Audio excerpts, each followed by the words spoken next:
স্বাগত প্রত্যাশা 2021-এ নতুন বছরের প্রত্যাশা প্রাপ্তির কিছু খবর নিয়ে আপনাদের সঙ্গে আছি আমি সুমনা সিমি। দুঃসময় পেছনে ফেলে প্রত্যাশার নতুন বছরে বাংলাদেশ। করোনায় বিপর্যস্ত ছিল যখন পুরো বিশ্ব, সে সময়ই পুরোপুরি দৃশ্যমান স্বপ্নের পদ্মা সেতু। এবছরই মেট্রো রেলের উত্তরা মতিঝিল অংশে চলবে ট্রেন। কর্ণফুলীর তলদেশে বঙ্গবন্ধু টানেলের কাজও চলছে জোরে সোরে। পুরো দমে এগুচ্ছে রূপপুর পারমাণবিক বিদ্যুৎ কেন্দ্রের কাজ। করোনা মহামারীতে বিপর্যস্ত গোটা বিশ্ব, তার প্রভাব পড়ে পদ্মা সেতুর নির্মাণ কাজেও। সব বাধা পেরিয়ে দৃশ্যমান হয়েছে 6.15 কিলোমিটার সেতু। মূল সেতুর 91 ভাগ কাজ শেষ, আর প্রকল্পের সার্বিক অগ্রগতি 82.5 ভাগ। 2022 সালে এটি চলাচলের জন্য খুলে দেওয়ার কথা রয়েছে। সবচেয়ে অহংকারের দিক, বাংলাদেশ সরকারের 30,000 কোটি টাকায় নির্মাণ হচ্ছে পদ্মা সেতু। 2001 সালের 4 জুলাই ভিত্তিপ্রস্তর স্থাপন করেন প্রধানমন্ত্রী শেখ হাসিনা। 2007 সালে 10,162 কোটি টাকার প্রকল্প একনেকে পাশ হয়। সেটি বেড়ে দাঁড়িয়েছে 30,193 কোটি টাকা। বিশেষজ্ঞরা বলছেন, পদ্মা সেতু চালু হলে জিডিপি প্রবৃদ্ধি হবে 1 থেকে 1.5 ভাগ। দক্ষিণ পশ্চিমাঞ্চলের জিডিপি বাড়বে 2 ভাগের বেশি। এই সেতুর মাধ্যমে মংলা ও বেনাপোল স্থলবন্দরের সঙ্গে যুক্ত হবে রাজধানী এবং সরাসরি যোগাযোগ স্থাপিত হবে চট্টগ্রামের সাথে। পদ্মা সেতু হয়ে ঢাকা থেকে যশোর পর্যন্ত 39,258 কোটি 13 লাখ টাকা ব্যয়ে 173 কিলোমিটার রেলপথ প্রকল্পেরও অগ্রগতি হয়েছে 31%।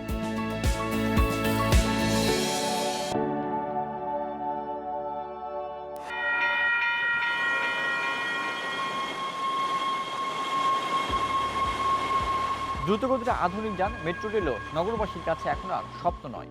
স্বাধীনতার সুবর্ণ জয়ন্তীতে এবছরই চালু হচ্ছে উত্তরা থেকে মতিঝিল অংশ। 20 কিলোমিটারের পথ পাড়ি দিতে সময় লাগবে মাত্র 38 মিনিট। এই প্রকল্পের সার্বিক অগ্রগতি হয়েছে 53 ভাগের বেশি। এ মাসে মেট্রো রেলের 5টি কোচ দেশে আসার কথা রয়েছে। আপাতত 5টি স্টেশনে পরীক্ষামূলকভাবে চালানো হবে। মিরপুর থেকে মতিঝিল পর্যন্ত মূল সড়ক ধরেই এগিয়ে চলছে নির্মাণ কাজ। সারি সারি পিয়ারের উপর একের পর এক বসছে ভায়াডাক্ট। এর মধ্যে আগারগাঁও অংশে 11 কিলোমিটার ভায়াডাক্ট নির্মাণ শেষ হয়েছে। মতিঝিল অংশেও চলছে ভায়াডাক্ট নির্মাণ। এর সঙ্গে সমান তালে এগিয়ে চলছে রেল লাইন বসানোর কাজ। রেল লাইন বসানো হয়েছে এখন পর্যন্ত 5 কিলোমিটারের বেশি। আগারগাঁও অংশে 9টি স্টেশনের সবগুলোর প্রথম ধাপের কাজ শেষ হয়েছে। আগামী জুনের মধ্যে বাকিগুলোর নির্মাণ শেষ হবে। মতিঝিল অংশেও চলছে স্টেশন নির্মাণের কাজ। দেশের সবচেয়ে ব্যয়বহুল ও প্রথম পারমাণবিক বিদ্যুৎ কেন্দ্র নির্মাণ হচ্ছে পাবনায়। এর ব্যয় ধরা হয়েছে 1,13,000 কোটি টাকা। 90% অর্থ ঋণ দিচ্ছে রাশিয়া। করোনাকালে অনেক প্রকল্প গতি হারালেও বাধাগ্রস্ত হয়নি রূপপুর পারমাণবিক বিদ্যুৎ কেন্দ্রের কাজ। প্রকল্পের ভৌত কাজের অগ্রগতি 30 ভাগের বেশি। এই কেন্দ্রে 2টি ইউনিটে 2400 মেগাওয়াট বিদ্যুৎ উৎপাদন হবে। প্রথম ইউনিট 2023 সালে এবং দ্বিতীয় ইউনিট 2024 সালে উৎপাদনে যাওয়ার কথা। 1961 সালে দেশে প্রথম পারমাণবিক বিদ্যুৎ কেন্দ্র নির্মাণের উদ্যোগ নেওয়া হয়। 2017 সালে রূপপুরে পারমাণবিক বিদ্যুৎ কেন্দ্রের 1 নম্বর ইউনিটের কাজের উদ্বোধন করেন প্রধানমন্ত্রী শেখ হাসিনা। চট্টগ্রামে কর্ণফুলী নদীর তলদেশে তৈরি হচ্ছে 3.5 কিলোমিটারের বঙ্গবন্ধু টানেল। এর ব্যয় ধরা হয়েছে 9,880 কোটি টাকা। চীনের অর্থায়নে নির্মাণ করছে চায়না কমিউনিকেশনস কনস্ট্রাকশন কোম্পানি। এই প্রকল্পের অগ্রগতি হয়েছে 61 ভাগ। এরই মধ্যে নদীর তলদেশে প্রায় 2.5 কিলোমিটার দীর্ঘ 2টি টিউবের মধ্যে একটির খনন ও রিং স্থাপন করা হয়েছে। দ্বিতীয় টিউবের খনন কাজও চলছে। 2 মুখের সড়ক ও ওভারপাস নির্মাণ করা হচ্ছে। 2022 সালের ডিসেম্বরের মধ্যে কাজ শেষ করার লক্ষ্য। 45% কাজ শেষ হয়েছে দোহাজারী রামু কক্সবাজার ঘুমধুম রেল লাইন প্রকল্পের কাজ। 18,034 কোটি টাকার এই প্রকল্প বাস্তবায়নে এশীয় উন্নয়ন ব্যাংক এডিবির সঙ্গে $150 কোটি ঋণ চুক্তি হয়। 2022 সালের ডিসেম্বরের মধ্যে কাজ শেষ করার লক্ষ্য থাকলেও দোহাজারী থেকে কক্সবাজার পর্যন্ত অংশ এর আগেই শেষ করতে প্রধানমন্ত্রীর নির্দেশনা রয়েছে। 71-এর মুক্তিযুদ্ধে পাকিস্তানি হানাদার বাহিনী ধ্বংসস্তূপে পরিণত করে দিয়েছিল যে দেশটিকে তলাবিহীন ঝুড়ি আখ্যা দিয়েছিলেন তখনকার মার্কিন পররাষ্ট্রমন্ত্রী হেনরি কিসিঞ্জার। সে দেশটি এবছরই পা দিচ্ছে 50-এ। অর্থনীতির সব সূচকে দুর্দান্ত অবস্থানে। স্বাধীনতার সুবর্ণ জয়ন্তী উদযাপন করবে বিশ্ব নেতাদের সঙ্গে নিয়ে। 1971 থেকে 2021 স্বাধীনতার 50 বছর। উন্নয়নের মহাসড়কে দ্রুত গতিতে ধাবমান বাংলাদেশের জন্য এ এক গুরুত্বপূর্ণ মাইল ফলক। প্রত্যাশা আছে বিশ্ব নেতাদের উপস্থিতিতে ঘটা করে স্বাধীনতার সুবর্ণ জয়ন্তী উদযাপনের। তবে সবকিছু এখন নির্ভর করছে করোনা পরিস্থিতির ওপর। এরই মধ্যে ভারতের প্রধানমন্ত্রী নরেন্দ্র মোদীকে স্বাধীনতার সুবর্ণ জয়ন্তীতে আমন্ত্রণ জানিয়েছেন প্রধানমন্ত্রী শেখ হাসিনা। ভারতের প্রধানমন্ত্রীও দেখিয়েছেন আসার আগ্রহ। পাকিস্তানিদের বর্বর আক্রমণে মুক্তিযুদ্ধের ধ্বংসস্তূপে পরিণত হয় বাংলাদেশ। এদেশকে তলাবিহীন ঝুড়ি আখ্যা দেয় মার্কিন পররাষ্ট্রমন্ত্রী হেনরি কিসিঞ্জার। কিন্তু 50 বছর পরে বাংলাদেশ অর্থনীতির সব সূচকে দুর্দান্ত অবস্থানে, প্রশংসায় সারা বিশ্ব। এ এক দারুণ অর্জন বলছেন ইতিহাসবিদ মুনতাসির মামুন। তবে উন্নয়নকে টেকসই করতে জ্ঞানভিত্তিক জাতি গঠনে গুরুত্ব দেওয়ার তাগিদ তার। আমাদের সময় মানুষের খুব কম মানুষের 2-3টি পোশাক ছিল, পায়ে একটা জুতো ছিল বা স্যান্ডেল ছিল।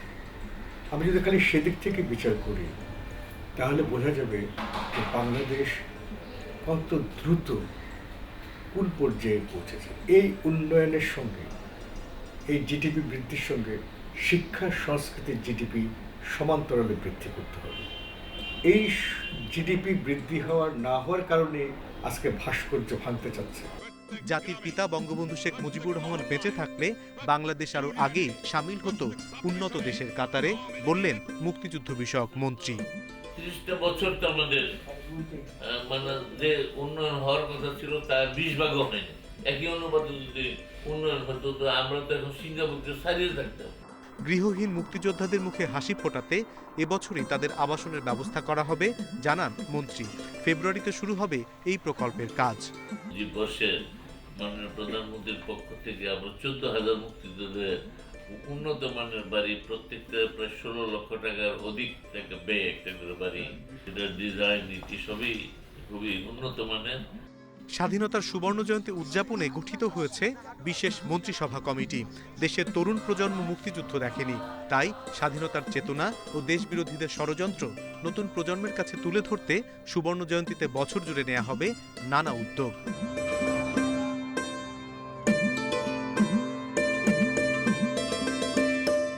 উপমহাদেশের সবচেয়ে কনিষ্ঠ রাষ্ট্রটি স্বাধীনতার সুবর্ণ জয়ন্তীর আগেই স্বল্পোন্নত থেকে উন্নয়নশীল দেশের কাতারে ওঠার জন্য পাচ্ছে চূড়ান্ত সুপারিশ। মাথাপিছু জিডিপির হিসেবে পেছনে ফেলেছে বিশ্বের অর্থনৈতিক পরাশক্তি ভারতকে। রপ্তানি, রেমিটেন্স আর কৃষিতে সাফল্যের সঙ্গে পাল্লা দিয়ে বাড়বে মাথাপিছু আয়, বৈদেশিক মুদ্রার রিজার্ভও। উপমহাদেশের সবচেয়ে কনিষ্ঠ রাষ্ট্র বাংলাদেশ। পাকিস্তানি হানাদার বাহিনীর শোষণ আর লুটপাটে জন্মলগ্নে যার খেতাব ছিল তলাবিহীন ঝুড়ি। অন্যদিকে বাংলাদেশের 24 বছর আগে স্বাধীন হওয়া বিশাল আয়তন ও জনগোষ্ঠীর ভারত নানা প্রাকৃতিক সম্পদে ভরা। বয়সে নবীন আর প্রাকৃতিক সম্পদ কম হলেও শিশু ও মাতৃমৃত্যু, ক্ষুধাসূচক, দারিদ্র্য বিমোচন সহ নানা সূচকে ভারতকে আগেই ছাড়িয়েছে বাংলাদেশ। এবার মাথাপিছু জিডিপিতেও পেছনে পড়ছে উপমহাদেশের মরণ। আর সেই সুখবর মিলবে এবছরই। জিডিপির বিচারে পেছনে পড়বে বিশ্বের নামিদামি আরও কয়েকটি দেশ। আমার ধারণা আমরা এর আগে যে গতিতে উঠেছিলাম 18-19 সালে সর্বোচ্চ গতিতে 8.5 আমাদের প্রবৃদ্ধি ছিল, এই বছর আমাদের ব্রেক থ্রু বছর, ট্রানজিশনের বছর, আমরা আবার সেই পুরনো ধাপে যেতে পারবো। স্বাধীনতার 50 বছর পূর্তির আগেই আরো বড় একটি মাইল ফলকে যাচ্ছে বাংলাদেশ। ফেব্রুয়ারিতে হচ্ছে জাতিসংঘের কমিটি ফর ডেভেলপমেন্ট পলিসি সিডিপির দ্বিতীয় মূল্যায়ন। মিলবে স্বল্পোন্নত দেশের তালিকা থেকে বেরিয়ে আসার চূড়ান্ত সুপারিশ। আর্থিক সামর্থ্যের কারণেই সেই উত্তরণ, আমাদের ভঙ্গুরতাকে নিয়ন্ত্রণে রাখতে পেরেছি সে কারণে এই উত্তরণ, মানব সম্পদে উন্নতি সে কারণে এই উত্তরণ। দেশের আত্মমর্যাদা বাড়বে, বিদেশি বিনিয়োগ আকৃষ্ট হবে এই কারণে যে দেশের সামর্থ্য আছে। বিভিন্ন আন্তর্জাতিক গণমাধ্যম ও গবেষণা সংস্থার বিচারে 2021 সাল হবে বাংলাদেশের বহু অর্জনের। করোনার ক্ষত কাটিয়ে দ্রুত ঘুরে দাঁড়াবে অর্থনীতি। রেমিটেন্স, রপ্তানি, বিদেশি বিনিয়োগ সবই বাড়বে। বৈদেশিক মুদ্রার রিজার্ভ পৌঁছবে $50 বিলিয়ন মাইল ফলকের কাছাকাছি।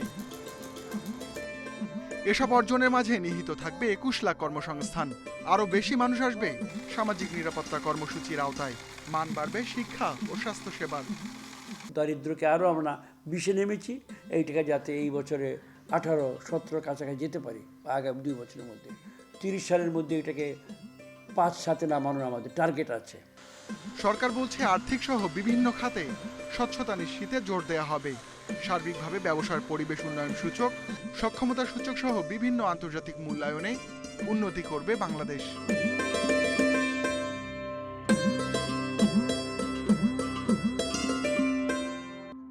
বিদ্যুতেরও ঈর্ষণীয় সাফল্য বাংলাদেশের। দেশে এরই মধ্যে শেষ শতভাগ বিদ্যুতায়ন কর্মসূচি। গ্রিড এলাকায় যে কেউ পাচ্ছেন সংযোগ। মার্চের মধ্যে সব দুর্গম এলাকায় জ্বলবে বৈদ্যুতিক বাতি। 1025টি গ্রাম পাচ্ছে এই সুবিধা। বিগত এক যুগে বিদ্যুতের আলো পৌঁছে গেছে দেশের প্রতিটি প্রান্তে। খাল, বিল আর বিস্তীর্ণ মাঠ পেরিয়ে দুর্গম পাহাড়েও পৌঁছে গেছে বিদ্যুৎ।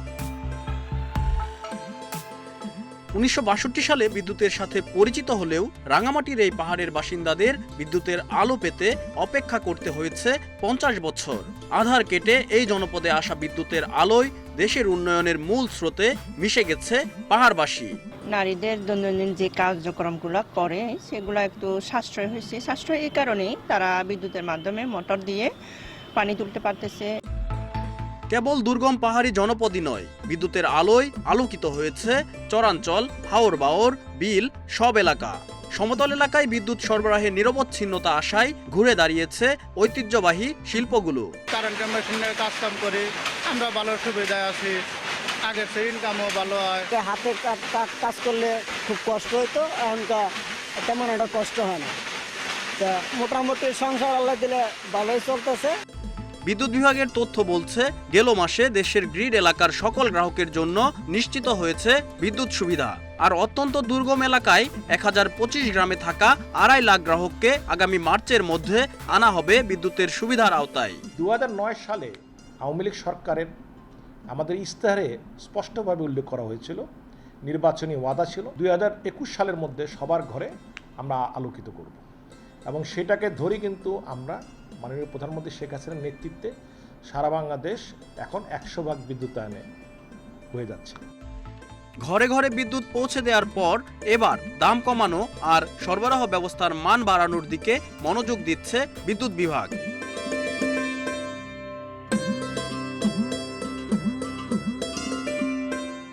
করোনা নিয়েও বছরের শুরুতে আসছে সুখবর। স্বাস্থ্যমন্ত্রী এরই মধ্যে জানিয়ে দিয়েছেন, সবকিছু ঠিক থাকলে মধ্য জানুয়ারিতেই হাতে আসবে টিকা। প্রথম সারির যোদ্ধা হিসেবে এই দুঃসময়ে পাশে থাকা চিকিৎসকদের প্রণোদনায় আছে আশার আলো। আর 8 বিভাগে 8টি ক্যান্সার হাসপাতাল নির্মাণেও আছে গতি। 2-1টি চালু হবে এবছরই। করোনা মহামারী চোখে আঙুল দিয়ে দেখিয়েছে দেশের স্বাস্থ্য খাতের নানা অসঙ্গতি।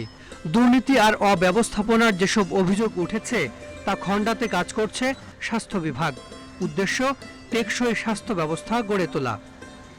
বিশ্বের বিভিন্ন দেশে এরই মধ্যে শুরু হয়েছে করোনা ভ্যাকসিন প্রয়োগ। নতুন বছরে দেশের স্বাস্থ্য খাতের জন্য সবচেয়ে বড় সুখবর, এ মাসেই পাওয়া যাবে ভ্যাকসিন। শুরুর দিকে 4.5 কোটি মানুষকে ভ্যাকসিন দেয়া যাবে।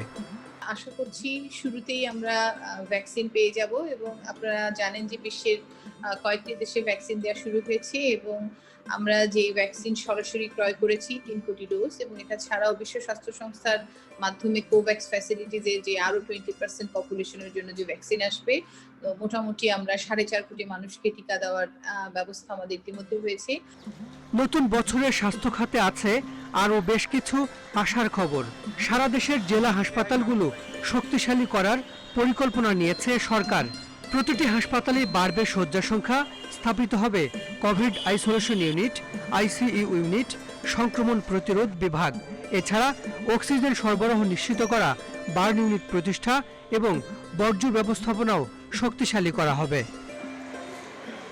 ঢাকা মেডিকেল কলেজকে 5000 শয্যায় উন্নীত করা, 8 বিভাগে আধুনিক ক্যান্সার হাসপাতাল এবং মহাখালীতে বঙ্গবন্ধু স্বাস্থ্য নগরী করার কাজও শুরু হবে এবছরেই।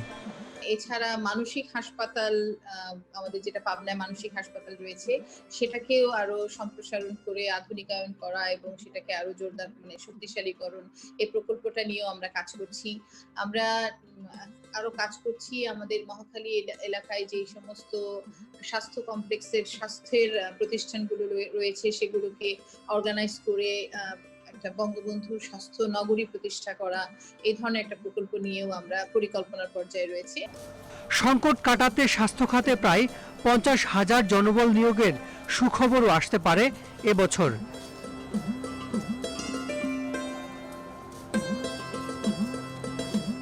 আর এই ছিল প্রত্যাশা 2021-এ। ইন্ডিপেন্ডেন্ট টেলিভিশনের সব খবর আরো বিস্তারিত জানতে চোখ রাখুন ফেসবুক, ইউটিউব এবং টুইটারে। ধন্যবাদ সবাইকে এতক্ষণ সাথে থাকার জন্য।